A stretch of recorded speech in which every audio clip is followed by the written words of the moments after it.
Good evening. Welcome to the Wednesday, June 27th, 2018 meeting of the Moscow Planning and Zoning Commission. I'd like to begin with the first item on the agenda, which is approval of the minutes from June 13th. Are there any additions, corrections, deletions? Look okay to everybody? Do I hear a motion? Motion to approve. Victoria? Second. Second. Thank you. All right. All in favor? Aye. Opposed? Okay, thank you. Is there any correspondence from staff? Nothing from staff this evening. Okay, anybody else? No?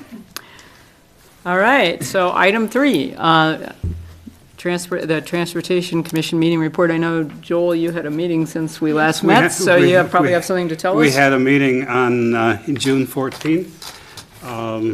Two items of interest, I think. One was a presentation by the Smart Transit people talking about their decisions about possible changes in routes, the results of the surveys that they conducted indicated a lot more interest in extending the hours of operation than changes in routes. Oh. So that is what's going to be happening, including, I believe, a Saturday route focusing on getting people to the farmers market and so on.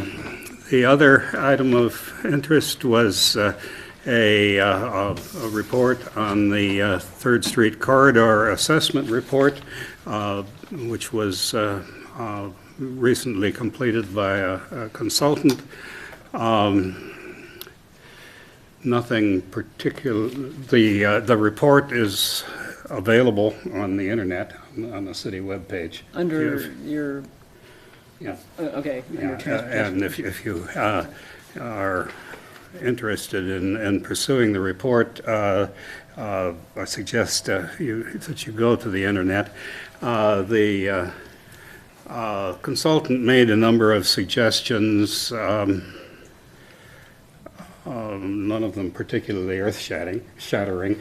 So I suggest that you have a look at the report. Okay. The next meeting will be in this room at 4 o'clock on the second Thursday of July, which will be, I believe, the 12th. Okay. Thank you, Joel. Any comments or questions for Joel? Okay. Item 4, public comment. This is an opportunity for members of the public to come and speak to us about what might be on your mind that isn't on our agenda or currently pending before Planning and Zoning. Is there anybody who wishes to come up and speak during the open public comment period? Okay, thank you. Okay, so item 5. Mike is going to present about a proposal for a rezone at 2324 South Highway 95 in the area of city impact.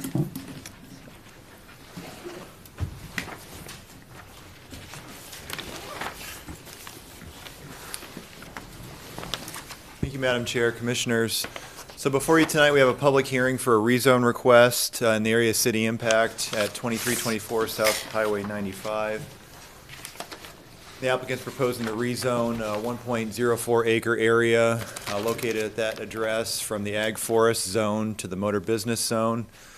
Within the area city impact agreement between the city of Moscow and Latah County, City of Moscow conducts a public hearing and forwards a recommendation on to Latah County, and it's the Planning and Zoning Commission that forwards that recommendation. So taking a look at this 1 acre in size property.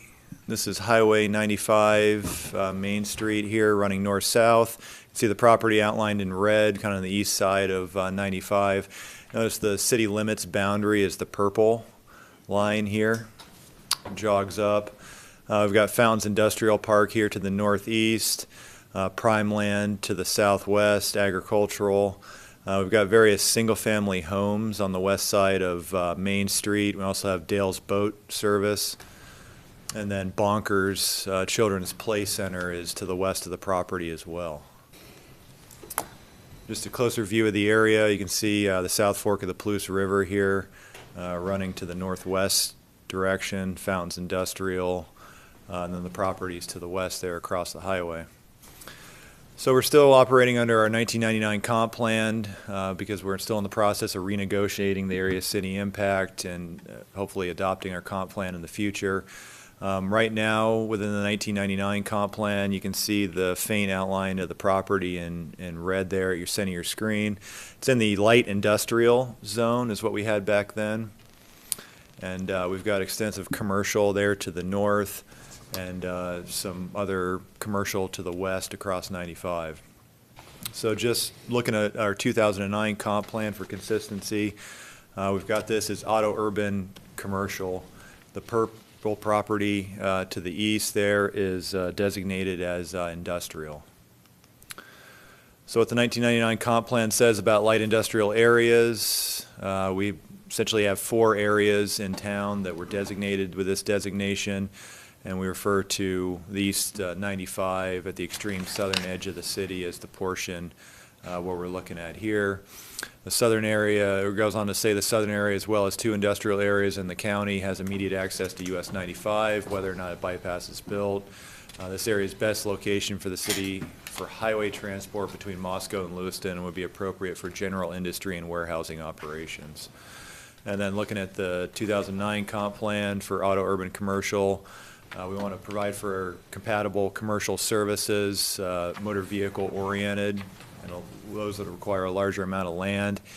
And those areas should be located adjacent to existing commercial developments and along arterials where vehicle traffic can be accommodated.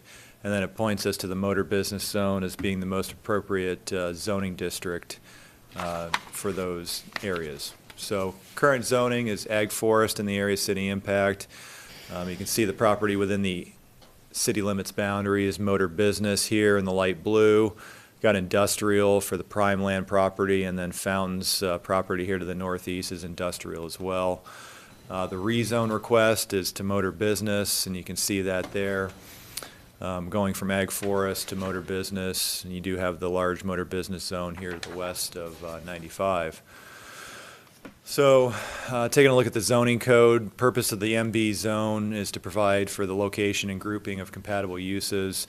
So looking at similar operation, primarily motor vehicle based, and then concentrating these uses in certain areas to increase public convenience and services and allow for activities to render the maximum service. And it goes through a wide variety of commercial uses in the motor business zone, so retail enterprises, office, eating and drinking establishments, printing, publishing houses, residential uses, churches, hotels, motels, kennels, storage facilities, just really a wide variety, including light manufacturing. So taking a look at this property is directly adjacent to the city limits boundary and looking at potential annexation in some of these requests. And so historically where development occurs adjacent or in close proximity to the city, so within the city and the county, we've commonly agreed that the property should be annexed in order to allow for logical growth of the city and then the provision of utility service and the extension of those. And we do have an annexation policy in the city, and it tells us that we need to annex whenever the property located adjacent to the city shall be annexed when one of the following occurs. It's completely surrounded by the city, or the property is served by city water and or city sewer, and the property has a structure located on it or associated with it. And so those are really the 2 circumstances that the policy points us to recommend annexation. So, looking at the proposal, it doesn't appear to meet the annexation policy regarding this request. City limits boundaries in close proximity, directly to the west of Highway 95, but the property is not completely surrounded by the city as required. And lack of sewer services is really the constraint in the area. Just north of the Palouse, South Fork of the Palouse River Bridge is where the closest sanitary sewer service is.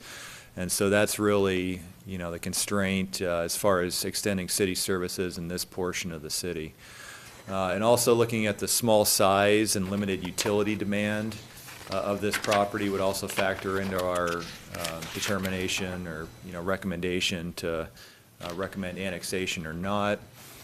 And then, looking at all those things, we don't recommend annexation at the time, but we are recommending that the applicant enter into a development agreement to consent to annexation at the time utility services are fully available to the subject property. So this is looking at the utility infrastructure in the area. You can see there's a large water line that's readily available that's running up 95 here. It terminates at the southern edge of the Prime Land property. We do have a sewer lift station here close to Fountains Industrial, but it's on the north side of the South Fork of the Palouse River there. And that's the closest sanitary sewer system in the area. So we're talking about at the point in the future when that ends up being extended, maybe there's another urban renewal district that's created that has been discussed in the southeast Moscow, industrial park area. There could be sewer service that's brought to that property in the future. So staff recommends the commission conduct a public hearing and put forth a recommendation of approval of the proposed rezoned from ag forest to motor business with the one condition that we discussed: the applicant enter in development agreement to consent to annexation at the time utility services are fully available to the subject property. And I'd certainly be able to answer any questions you might have. Any questions? Okay. Yes, Rob. Mike, we have kind of an island of motor business. Would that have any impact if, for example, there was a request to rezone as industrial surrounding that? And does it complicate other rezones or going around that? So if there's a request to go for the property that surrounds that property to be rezoned from ag forest to industrial? Mm-hmm. We'd have to look at the consistency with the comp plan. There are, the current auto urban commercial points to the motor business zone as being most appropriate. So we probably have to weigh the intent of that designation in the comp plan. And it could possibly be appropriate to change the comp plan designation at the same time if we heard a request like that. But I don't think it would, there's enough motor business in the area along the west side there. I think that likely you're not going to get enough demand for industrial in order to warrant a large size industrial zone like that. We already have Fountains that's zoned industrial. And I think the demand for that type of zone is probably exhausted in that area, and it'd be better suited for motor business. But we would just have to, assess that at the time that a request was submitted for that property. This property is, part of a larger area that's been anticipated, as a future urban renewal district for the Southeast Moscow Industrial Park, and so there was a mixture of zones for that park, and so it's likely that if that was to move forward in the future, it'd be part of a larger area assessment of the zones and the uses, and we'd look at more of a master plan for that area. So. Yes, Kurt. Yeah, is city staff happy with the property in relation to the floodplain? I see buildings would be 6 feet above the floodplain. Any structures 7 feet up? Are there any problems with that? It would just be under our current, or actually the county's current floodplain regulations, which is, I think, 3 feet above base flood elevation, so. Okay. Other questions? Okay, thank you, Mike. All right. I would like to now, let's see, I guess we'll go ahead and open the public hearing. I'd like to go ahead and open the public hearing. Is it anyone here to speak on behalf of the applicant or the developer? No? Or? Okay, thank you, Scott. Yeah. So please state your name and address. Mike Salisbury, 2315 Shelby Lane, Moscow. I'm here on behalf of the owner, and we are not opposed to do the recommendation that they have. Okay, thank you. Does anyone else wish to speak? For, against, Just comments of a general nature? Okay, I will close the public hearing, and now, any comments within the commission? Do I hear a motion? I'll make a motion, we put forth a recommendation with the stipulation that Mike pointed out. Okay. For, right, okay. Is there a second? To change it to motor business, yeah. Right, right. I'll second. We'll recommend to Oh, the county, right? Right, yes, because we're, exactly, thank you for that. Yeah. All in favor? Aye. Aye. Opposed? Okay. And now, yeah, I guess we need any relevant criteria, yeah. So, would anybody like to follow up with a motion on requesting that staff prepare relevant criteria and standards for the rezone? I move that we direct staff to develop a statement of relevant criteria in our decision. Thank you, Joel. Is there a I'll second? second that. Thank you, Mike. All in favor? Aye. Okay. Nothing opposed? No? Abstentions? Okay. So, that is, now we move on to item 6, which is a public hearing regarding a proposal to rezone a 13,033 square foot area located at 109 North Almond Street within the city of Moscow. And do you want to stay up here until the public hearing opens? You can do that if you want. Can? Oh, Yeah, okay. I think so, yeah. So. I can see better. Thank you again. So before you tonight, we have a public hearing for a rezone request, 109 North Almond Street. So the property is 13,033 square feet in size. It was originally part of the Dumas Seed warehouse property, and there was a division that was approved by City Council earlier this month on June 18th to divide that property off the larger Dumas site. And so 109 North Almond Street, so they're requesting a rezone from the R4 zone, which is multiple family residential, to the neighborhood business zone. So this is the subject property here in the center of your screen, outlined in red. We've got A Street running east-west. We've got Almond Street here to the east, running north-south. Asbury Street is here to the west, running north-south as well. So this is surrounded primarily to the west and to the north and to the south by various single-family, two-family, and multifamily residential development. We've got Grops here directly across the street to the east, as well as some storage unit properties to the southeast. St. John Hardware and Implement property here to the northeast. And this is an outdated picture, so this was during the deconstruction of the Dumas Seed property. You can still see some remnants of the previous building, larger structure that was built on there. That's since been removed, and now the only building that exists on the property is a brick powerhouse, or was formerly used as a powerhouse building for Dumas. Looking at the comprehensive plan, land use designation, it's currently designated as urban mixed. And so that's the brown area that you see, as well as all these properties to the west, south, and to the east. This sliver, the St. John property, is also designated as urban mixed. You do have urban commercial here, the portion of the St. John to the east, the other portion of the St. John property to the east of Jackson Street, and then the properties on the west side of Main Street are also designated as urban commercial. To the north of A Street is the neighborhood conservation zone.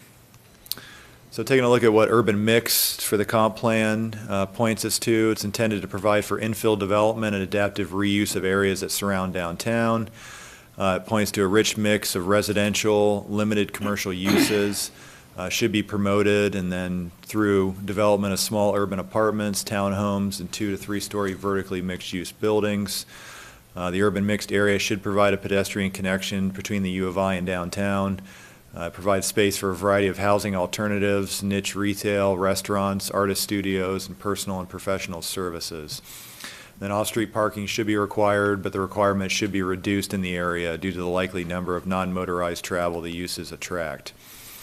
And look at the current zone. It's currently designated as R4, which is multifamily residential. You can see the entire area there to the west and the north and the south is all zoned R4 as well. We do have a pocket of R3 here as we transition further to the west on A Street. R3 is medium-density residential, so that would allow twin homes and townhouses and duplexes and single-family. Directly to the east of Almond Street, you have the industrial zone. So that includes Grops as well as the storage units and St. John Hardware in this red zone. And then the west side of Jackson is the residential office zone. So this is the proposal to rezone this property, and we always zone to the center of the street, and so that's why you see the area extending outside of the property boundary. So it's proposed to be neighborhood business. Looking at what the zoning code refers to the neighborhood business zone as, the lowest intensity commercial zoning district in the city. It's intended to be applied to areas less than 2 acres where commercial services may be provided in convenient locations, serving adjoining residential neighborhoods rather than the community as a whole. And the commercial services permitted are those where traffic generation, access requirements, impact of lighting, neighborhood need for services, and noise production will be compatible with residential uses. And then it points us to some appropriate circumstances to be applied. Where local commercial facilities will serve the everyday needs of a limited neighborhood area, where activity levels associated with small-scale office development can be accommodated or tolerated by surrounding land uses and existing public services. Neighborhood core is identified, which is easily accessible by pedestrian or vehicular circulation, and where such commercial development will result in minimal interference with residential uses in the vicinity of the NB zone. And it goes through the kind of the spectrum of permitted uses in that zone. So we have a wide variety of residential uses. We do have retail sales, personal services, restaurants, professional offices, daycare facilities, churches, and community and neighborhood centers that are permitted in that zone. There is existing water and sewer to the property with mains running in A Street. A Street is a collector street currently. 36 feet wide in just this section adjacent to the property. There is intermittent curb, gutter, sidewalk on the south side of the street. Street improvements would be required with any type of redevelopment. On the north side is a sidewalk with intermittent curbing and tree lawn. So it's pretty rough shape in this section of A Street. And then Almond Street is designated as a local neighborhood street, 30-foot wide paved roadway. And then you have quite a bit of deterioration happening with the roadway and the sidewalks and the curbing on this section of Almond. So I just wanted to quickly go over, our rezone criteria is what we have to look at for the approval or denial of a rezone request. The first one's looking at consistency with the comp plan. The second one is providing for the logical and orderly location of land uses and community services and facilities. Third is the uses expected to occur as a result of the rezone would be compatible with the surrounding area. Size, type, and density of the development expected to occur as a result of the rezone would not place an undue burden upon the delivery of services provided by any political subdivision within the planning jurisdiction. And then a similar criteria, the size, type, and density of the development expected to occur as a result of the rezone can be adequately served with the existing transportation network, public facilities, and services. And the applicant did conduct a neighborhood meeting with the affected property owners within 600 feet of the property, and that occurred on May 23rd of this year to discuss the proposed rezone. And staff recommends that the commission conduct a public hearing, and upon consideration of testimony presented, recommend approval of the proposed rezone to City Council. And I'd certainly be able to answer any questions that you might have. Questions from the commission? Yeah, I got one. Is residential uses still allowed in neighborhood business? Correct. Yeah. Yeah. So it's basically R4, except you can have businesses there too, more or less? It's more intensive commercial that's allowed there. Yeah, okay. We do require commercial on the ground floor. I think we we allow residential on a secondary street frontage. So if there was commercial on the primary street, you could have ground floor residential on the secondary if you're on a corner lot. Residential is allowed above or behind commercial by right. So you can't get a conditional use permit if you want to do ground floor residential. So there is that route too. Am I assuming correctly that when the property is developed, the sidewalk, completion of the sidewalk would be required? Yeah, as part of the whole Dumas Seed property would be, and this is properties in the urban renewal district, and so the URA would be able to participate in those type of public infrastructure improvements. But yeah, essentially a new principal structure, substantial improvement would occur, and those streets would, sidewalk, curbing, and gutter would be improved on all the frontages. Any other questions? Okay, Victoria Seaver is going to recuse herself. Yes, We're about to- I am within the 600 feet, and so I receive all the public notices on this property. And I checked with the city attorney, both before and after the neighborhood informational meeting. I could stay up here, there's no conflict of interest, but I may also choose to join the audience. And so for this particular hearing, I am going to choose to join the audience and go ahead and recuse myself. Okay, thank you for that. So any other commissioner questions for Mike? All right, so we will open the public hearing and begin with, is anybody representing Garrett Thompson or anybody representing the developer here to speak? And please, whoever speaks, please come up and state your name and address and limit your comments in most cases to just 3 minutes. So.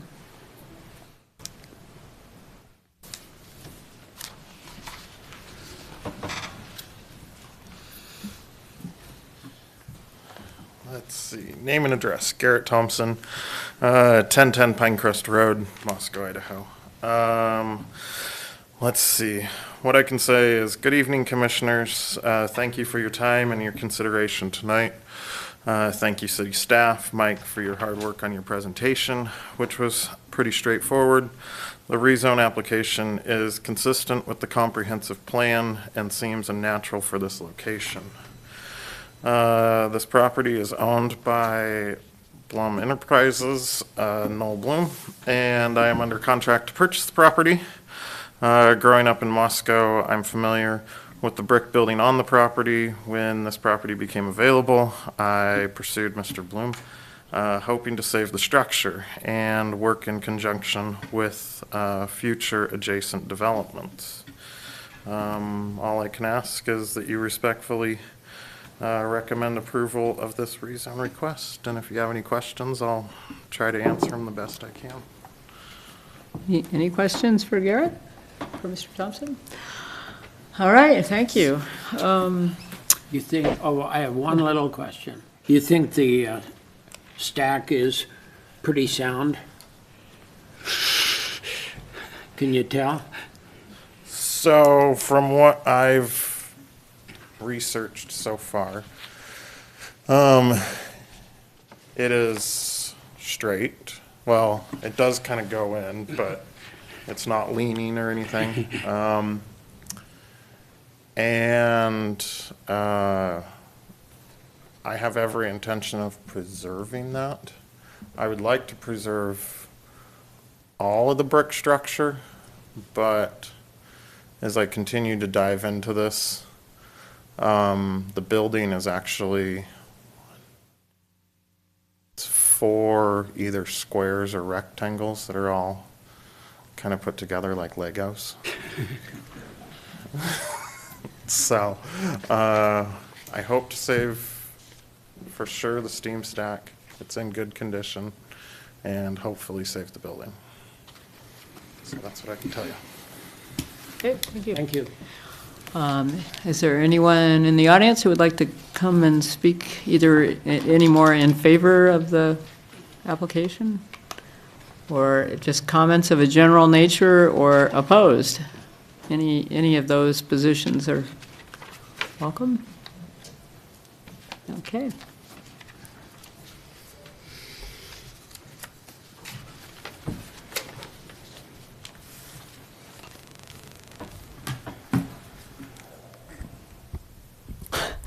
I'm Roberta Radovich. I live up near East City Park at 809 East B Street. I own a house at 109 South Almond, which is just the third house down from the property in question on Almond Street. And I own a house at 233 North Asbury, which is within a block opposite side of the... So at this time, I'd like to speak, I would have to say, in opposition. And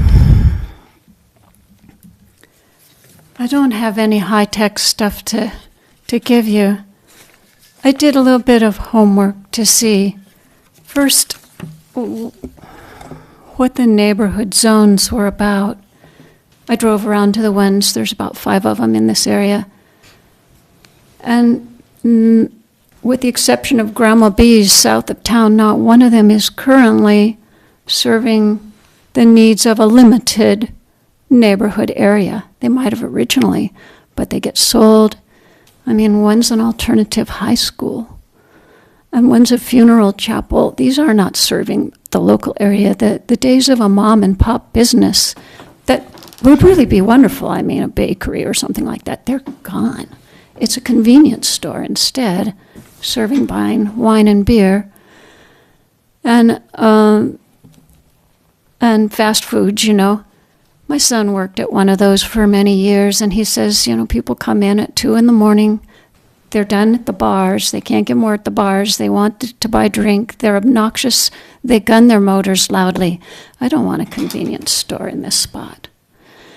But there's nothing in the current code that would prevent that from happening. It's a sort of downhill spiral. If the good mom and pop business can't make it, the next guy buys it up, and whatever he puts in there, we're stuck with unless we go through a huge amount of effort to petition the city to close another business. So I have to ask myself, why do I want to allow this to turn into an R4? I mean, to turn away from a residential zone into a business zone. So next I took a look at businesses that are within 4 blocks of that site. There's a major supermarket, a drugstore, 3 banks, it looks like about 7 eateries, 5 brew pubs, 2 bars, high-end dining at one place, Cowgirl Chocolates, coffee latte, there's a drive-through stand and the Bootzer's Coffee House. There's convenience stores, 2 of them. There's health and medical offices, medical supplies, 2 pharmacies, 5 massage places, a fitness center, chiropractic, phone and computer places, and computer internet services. There's specialty stores, there's a tattoo parlor, bicycle shop, thrift stores, a couple of those, antique mall, bookstore, film processing, auto services. There's a gas station, there's auto parts and repair, there's a glass repair shop for autos, and there's a used car lot. There's a laundromat. There's churches. There's a couple of them there. There's beauty needs. I counted 7 beauty salons. There's veterinary care 5 blocks away. The Palouse Animal Wellness Surgery, children's daycare, there's 2 of those, White Pine Montessori and the Small Steps Daycare. Professional services, there's an appliance repair, realtors, accountants, copies and printing, insurance, investments, and tax assistance. Those are all right there. Why do I want another business of an unknown nature in this area when we have already got a huge number of within 4 blocks? Okay, so I then looked at the housing. Can I pass pictures down the line quickly? We can take it into, what's I don't know how to get these into your hands. I'm not a high-tech person. We need to retain copies of them if you look at them for the record. I'd be happy to leave these copies Okay. as for the record. Okay. All right. Just pass them down the line. Oh, I'm sorry. That's good, thank you. That's the house I own. It's an 1888 house. It's 3 doors down. The next one I'm going to show you is the Almond Asbury Llewellyn House. This is directly next to that property. It's built in 1884 by Almond Asbury Llewellyn. He owned a 1/4 acre there. It's been added to the National Register of Historic Places in 1978. And he, along with 3 or 4 other people, donated 1/4 of 120 acres, which became the city center of Moscow. So this is a historical home. Upper floor of it used to be a ballroom. 6 apartments are in that house. 8 people currently living there. No parking. Thank you. My house has off-street parking spaces for 3 people. I have 5 residents in there with cars.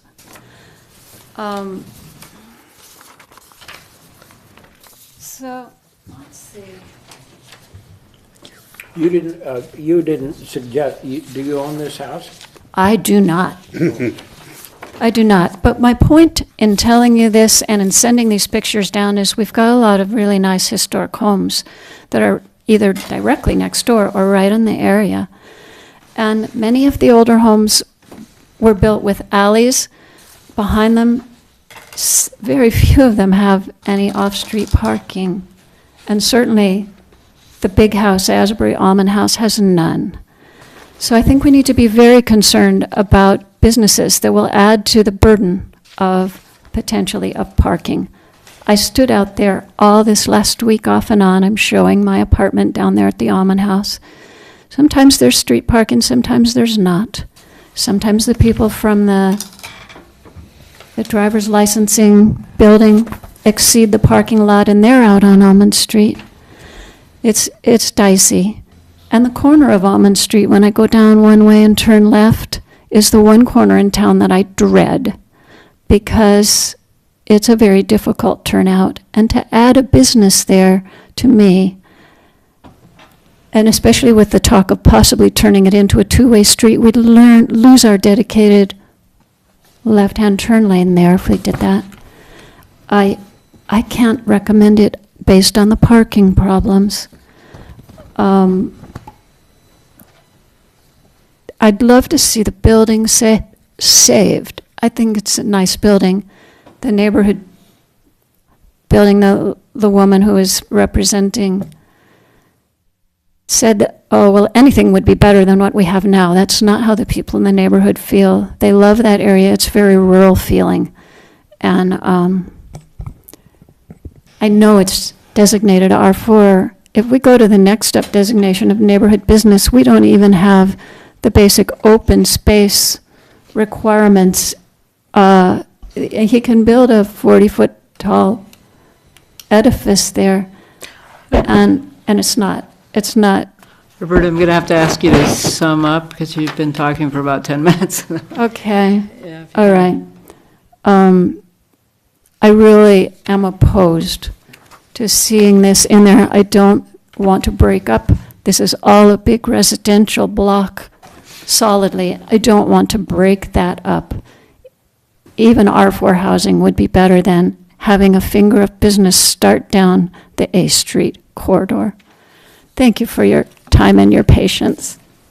And I'll also pass down this list of businesses all within blocks.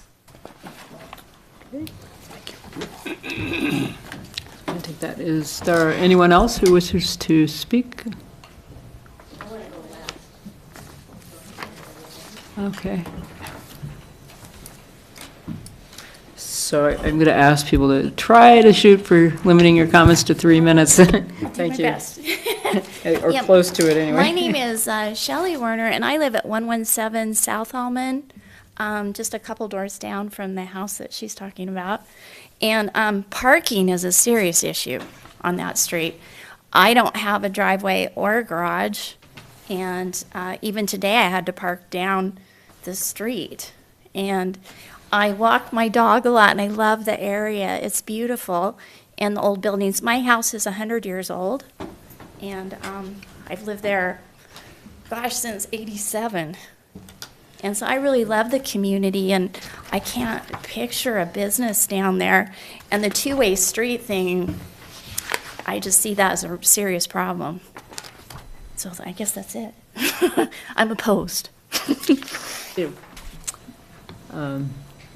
Anyone else wish to come up? Yes, we've got some.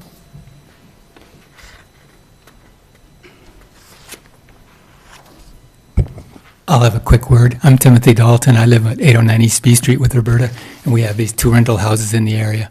And I'm actually not opposed to a business there, but I would like to see, to me, the only real advantage to having a business in that corner lot would be to be able to preserve that old brick building, which is kind of a landmark in some ways. And I know Mr. Thompson has indicated that he'd like to try to save parts of that building, but what I'd like to see is if there's any way that you all could do it was to make that a condition of the rezone, that in fact that old building would be preserved and reused. Other than that, I think it's like grossly inappropriate to call that a neighborhood business zone. I think you should just, have it be general business. It's basically contingent to the downtown business core, and it doesn't seem to fulfill any of the requirements for a neighborhood business zone, a core of a business that serves a neighborhood. But that's kind of your decision, and it doesn't make too much difference really whether it goes general business or neighborhood business, except that for details. Thank you. Okay, thank you. Are there any questions? Anyone else would like to come up and speak? Victoria, I guess, did you want to speak? You still need to state your name and address. Victoria Siebel, 121 North Lily, Moscow. So for nearly 20 years as a renter and 30 years as a homeowner, I've lived within a couple of blocks of the Dumas property, which is what this is. A spur of it, I spoke out for to become a neighborhood park because I felt that that was more appropriate than cramming in any more residential into that spot. And tonight I see an opportunity to take another small piece out of the Dumas property and turn that into something other than high-density residential, which is most likely what it will become. A neighborhood business is not a huge business thing that I'm getting the impression people are thinking.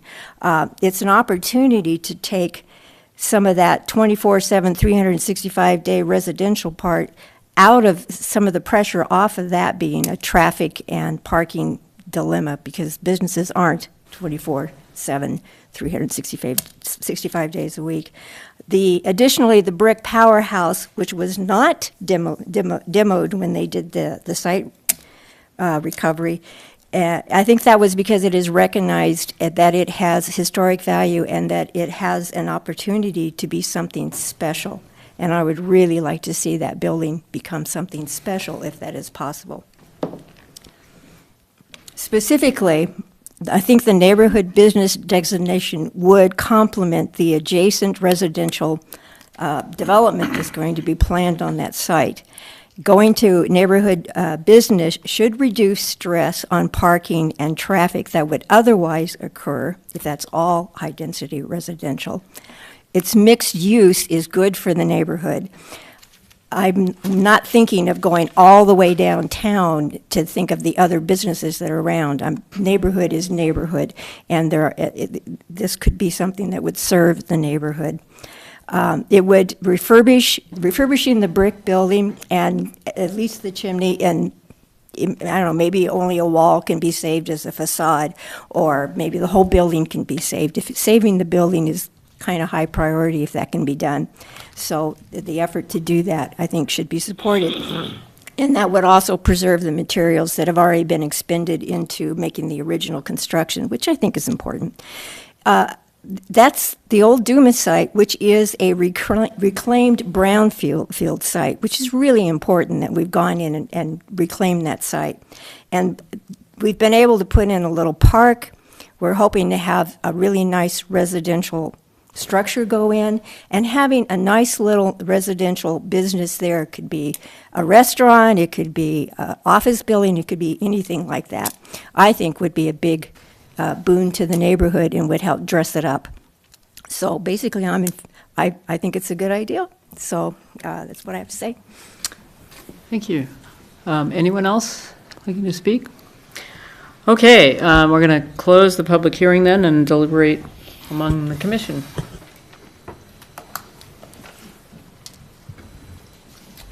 So, Yes, Kurt. so is this is part of the Legacy Crossing, isn't it? Or is it? It's within the Legacy Crossing Urban Renewal District, correct? Okay, and so aren't there Legacy Crossing parking requirements that are slightly different? Am I remembering that right? That's just in the overlay zone. Oh. So they're two different, yeah, the overlay zone's just the area south of 6th Street, west of Jackson, Yeah, east okay. of Paradise Creek, north of South Couplet.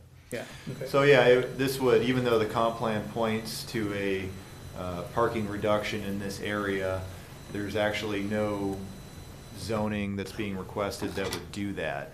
So they'd be bound by all of our parking requirements for this use, so, for this zone. So if the use transitioned into, like, say, a restaurant use, they'd be required to provide all the parking that's required by our code. So it's generally like a 1 per 200 square foot, requirement. Just depends on the use, will determine the parking. But yeah, any new use that goes on either of these properties is going to be required to provide all off-street parking per our code.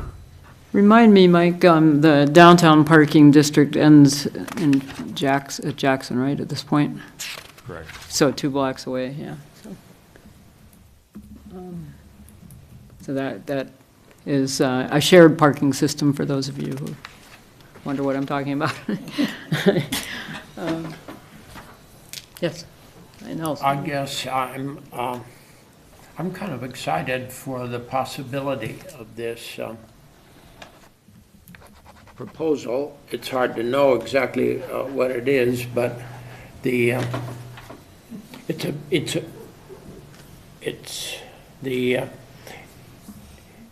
too bad that the Dumas, we had to tear down the entire Dumas thing. It would have been exciting to see something happen with the Dumas structure. And this brick structure is certainly a last remnant. We're right down to the nitty-gritty of losing all our agricultural memory. So the fact that there's some thought or concern for it, and of course this is a busy, busy corner. I probably am at this corner every day of my life, at least in the summertime. Almond, I mean, people are trying to escape town and hit Almond, and it's a busy thing, and I feel like a good neighborhood business here could really, I think, enhance here. I look forward to what the full development of that property is going to be, but I know about busy streets, and A is pretty busy.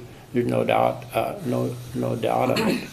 But I think it has some good potential, and one at least like to be optimistic of. So I would probably have to agree with Victoria's comment that I'd like to encourage saving, if not the entire building, pieces of it, or some way that some part of this thing could be a moment to remember in what was a big agricultural activity in our town at one time. So I'm fairly optimistic about it. I don't know how you're. Here you are, right across the street. Well, to be honest, I've watched this property for 20 years, and it's been on the market for a long time. And we've met with developers that were looking at it, and they all wanted to tear the building down, the brick structure. You know, I have to give kudos to Mr. Thompson. You know, I think he realizes the historical importance of this. It's going to cost far more to salvage that structure than it would be to start from scratch. So, thank you. I hope it goes well, but it's a project. I've been in the building. Yeah, I have too. It's rough. So, you know, I look forward to seeing it salvaged, and hopefully something great is there. Yes, Joel. I too am interested in preserving the remnant of Dumas building, and I certainly can't see how that could happen if it were to remain residential. So I would, yeah, I'm in favor of the proposed zoning change. Well, I think I am too. I think it's almost a perfect transition from the commercial side of the street to the neighborhood on the other side of the street. I think a little neighborhood business is perfect for that, and hopefully, hopefully stuff can be salvaged. I mean, like Garrett said, I mean, it's within our comprehensive plan, and I'm in favor of it as well. Well, I guess I would speak in terms of the historic, maybe I shouldn't speak on behalf of the Historic Preservation Commission, but I have to say as a member of it that when I look at this neighborhood and the photographs that circulated down the aisle here with, you know, truly historic buildings, and this is part of that context. We didn't used to build neighborhoods with just houses. It was a more complex kind of urban form, and I guess I would love to see this building rehabbed. I wish we could put a contingency on it, but I don't think that's within our rights to do that, and you can maybe someday empower the Preservation Commission to do that, but I don't think it's certainly, but at any rate, we would certainly hope to see the developer do what he can with the building to give it a new life and to make it a permanent part of the neighborhood that surrounds it, that's been there for 100 years. I mean, I think it's all part of the context. So, yes, Mike. I just need quantification or an explanation. If this is rezoned into neighborhood business, the builder has to abide by the parking requirements of a given amount of off-street parking per 1,000 feet or 100 feet. Yeah, it just all depends on the use. Excuse me. So, Is you it a know, restaurant? any type Is it of an office? Right. Yeah, yes. Any type But they do have to abide by that off-street parking, because, you know, public comment parking was an issue. And when it was Dumas, they parked off-street there as much as they could, and it really wasn't a problem. So I just wonder if having to abide by the rules, if it's not going to be a problem whichever direction we go. Yeah, any type of new structure or substantial improvement to a structure requires a certain amount of off-street parking, depending upon what the use is. So even if one of these houses on one of the surrounding properties was to be torn down and rebuilt, they may not have a garage or a driveway, but they'd be required to do that as part of the rebuild. So, it's just bringing it up to compliance with our code. So any type of new structures require compliance with the code, and it'd be no different for these properties. I just have one other comment. This is to Garrett, I guess. This is for your, I don't know that this is necessarily relevant, but the city did spend some money a few years ago to build a collection of images from the Dumas project, and they're available. The Historic Preservation Commission has those, so it should be known. I think it's an exciting possibility. Not that it forms any guidance. I'm not suggesting that. I'm just it's a resource that is available because the city hired photographers to take hundreds of pictures, so we can try to remember and that includes the smokestack. It might even be an opportunity for an historic investment tax credit, because you're probably going to have to put a lot of money into it. It's, I just wanted to let you know that that's available, and if you are interested, the Preservation Commission, you could check with them. I actually have some of the original blueprints oh, do you? of the mill portions Oh, wow. that were in our office is the old Dumas office. Oh, And okay. they were actually done by Clifford Ott. Oh, really? Wow. Yeah. Well, he's the guy that remembered And all I that for bought us. Clifford Ott's house, and it used to be called Washburn Wilson. Mm-hmm. And my house was insulated with cardboard from Washburn Wilson. Funny. Interesting. Yeah. Well, there's a lot of history in that neighborhood, that's for sure. Yeah. Well, have we exhausted discussion? Is anybody ready to make a motion, or do you have more questions? No, I'd make a motion that we recommend approval for Second. the rezone, send it to city council. Yeah. I'd second. Rob, you look Nope, like, no, nope, we're okay. All in favor? Aye. Aye. Opposed? Abstentions? Okay. Thank you. So now we need a motion for relevant criteria and standards. I'm preparing that for staff to I've moved to prepare. direct staff to prepare the relevant criteria and standards. Is there a second? I'll second. Second, Dennis? All in favor? Aye. Opposed? Okay. All right, well, thank you all for coming out. So we move on now to item 7, which is a draft ordinance amending the planned unit development, base density rural lot access requirements, expiration of certain land use actions, and public notice requirements. But Mike will present.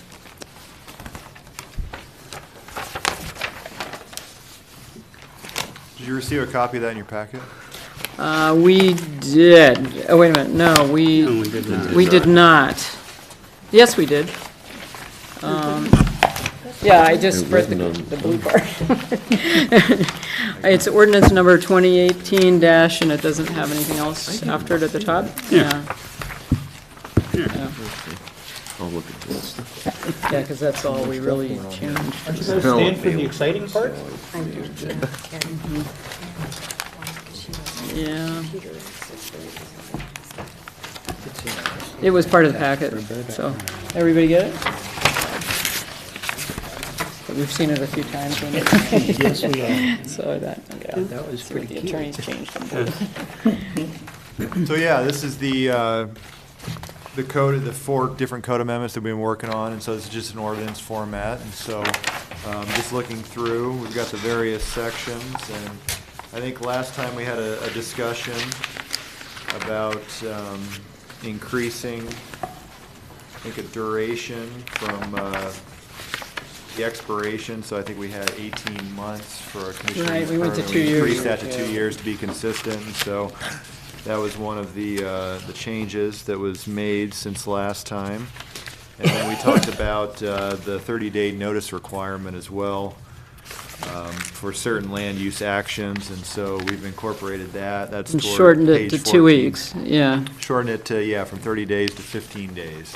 Yeah. And so that's included as well, but other than that, those are really the only things, 2 things that have changed since last time, other than just putting it in ordinance format. And I think if there's any other comments or suggestions, we'll probably just put in the whereases and then queue it up for a public hearing, if that sounds good. Looked good to me, but I must admit, I mostly just read the blue, the parts that reflected, or captured what we talked about last time, because we talked about the rest of it quite a bit, so. Anybody, any comments? There is a slight typo. Caught it on page 7, about the middle of the page under E. Halfway through, it says, therefore, under no circumstances, there's a hyphen in the middle of circumstances. One of those line break things that Oh, didn't yeah. survive, didn't get fixed. We can blame that on legal. Yeah. Okay. Yeah, we can probably get that corrected before. So we'll have a public hearing on this next time, or how does it go? I think we'd be looking at the second meeting in July for that. Okay. Second meeting. in July. Wasn't that the one that was canceled? We were talking about that City or the council. August meeting. It turns out I think I'm going to be gone for the August 8th meeting, so we decided to cancel that. Okay. Okay. So any other questions or comments related to item 7? All right. Item 8, approval of reasoned statements of relevant criteria and standards for property currently addressed as 2375 Highway 95 North in the area of city impact. That looked, did that look okay to everybody?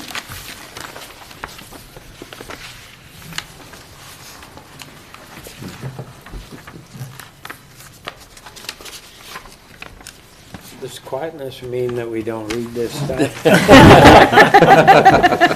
Michael, we're as good as you make us. You know, I'm here to admit that I need all the help you can give. I would move that we accept these reasoned, relevant criteria and standards and send them on to the council. Second. All in favor? Aye. Opposed? Okay. All right, are we at the end of this agenda? I guess we are. All right, adjourned. Wow. Whoa.